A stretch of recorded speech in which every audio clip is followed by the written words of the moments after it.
Hi everyone, welcome back to my channel. Today we will be looking at my game from round number 1 of Chandigarh Under 18 Open Tournament.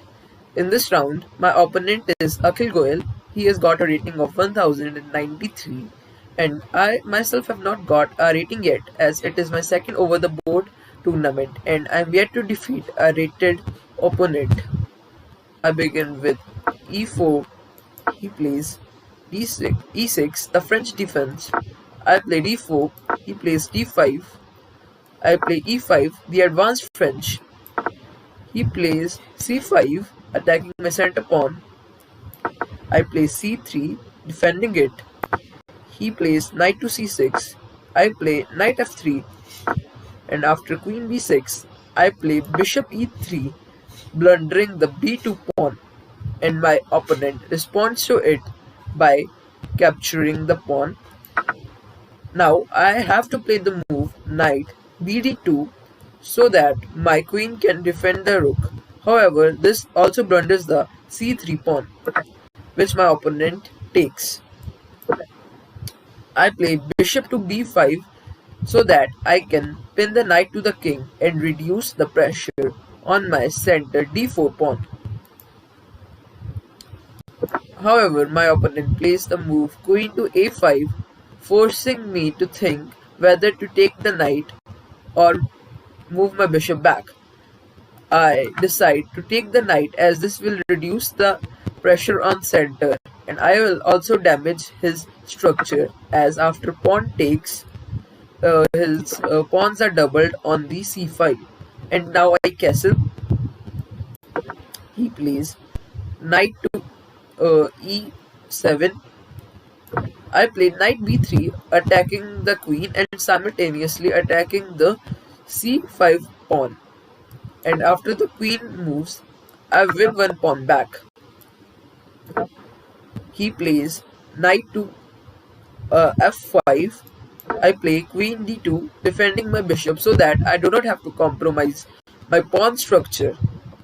However, he plays the move bishop takes c5 and scatters my pawns.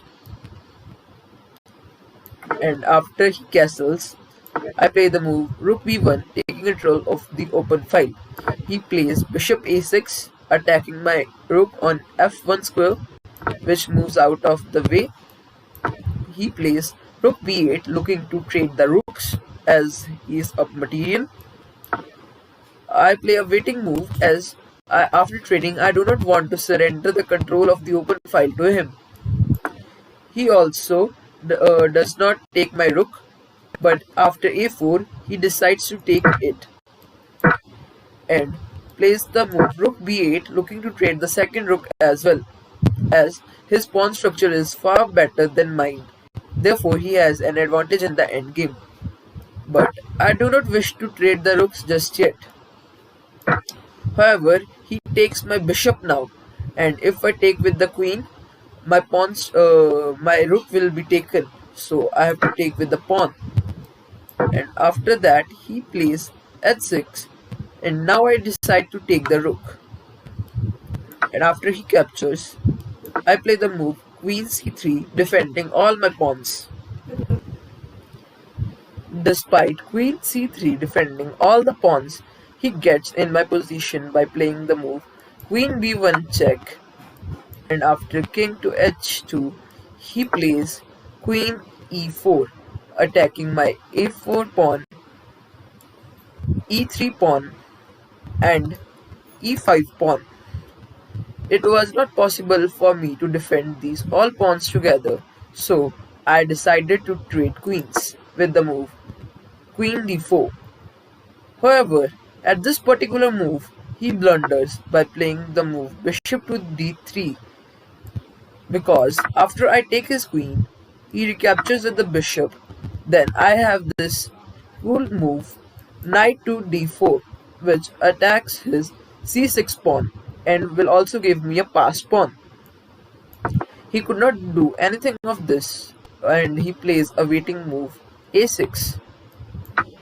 I play knight takes c6. Now he realizes that if he does not get his king close, then my pawn will promote. So he plays the move king to f8. Now I play a cunning little move, knight to b8, because here if we tries to defend the pawn by playing the move bishop d3, then my c pawn will promote. However, he realizes it and he plays the move king to e8 and I capture his a6 pawn. Now he plays bishop d3 attacking my knight. I bring my knight to the b4 square and attack his bishop. His bishop moves and I play the move a5. His king comes closer, so now I play c6. His king goes to c8 and now I play a6. Both now king after king moves to b8, both of these pawns are defended, and if the king tries to move close to either of the pawns, the other pawn will promote. Therefore, I try to bring my own king close as his king is stuck between the pawns. He plays f6 looking to create counterplay. I take the pawn and after g takes f6, I move my king closer. He plays e5 check. I move my king up. He plays d4. I take the pawn and after e takes g4, I move my king back. Otherwise, the pawn would have promoted. And after d3, I take the pawn with the knight and he captures my a6 pawn with his bishop. Now, I again move my knight to the b4 square as it defends the important pawn on c6 square, which is an asset for me. He moves his bishop to f1. I bring my king closer to the pawn so as to defend it. He brings his king up. I play king to f2, attacking his bishop, forcing it to move out. And after it does, I play the move king f3. Now he plays f5. Now, after the move h4, my pawns are safe from the bishop as bishop to f1 can be met by g3. And my pawns then will be on the dark square, far from the reach of the light squared bishop. He also tries to reposition his bishop because otherwise he would lose his pawn after the move king f4. He plays bishop e6. I play king e5 attacking the bishop and now the bishop drops back to c8. I play g3, a sort of waiting move and also keeping my pawns away from the light squares. And now my opponent is forced to move the king away, and which lets my king in with the move king b6. He moves king b5 attacking my knight. My knight moves to d5.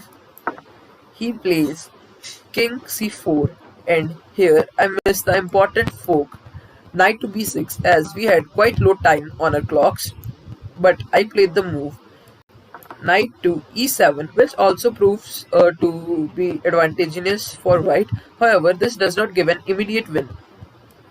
My opponent tries his last attempt by playing the move f4, but after g takes f4, my opponent resigns because his bishop has to sack itself for the c pawn, which proves to be a difference maker, and then I'll be a pawn and a knight up, and hence after promoting the pawn will win the endgame.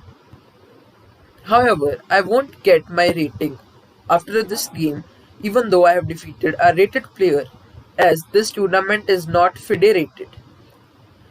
Subscribe for more such traps and opening videos and other analysis videos. Thank you.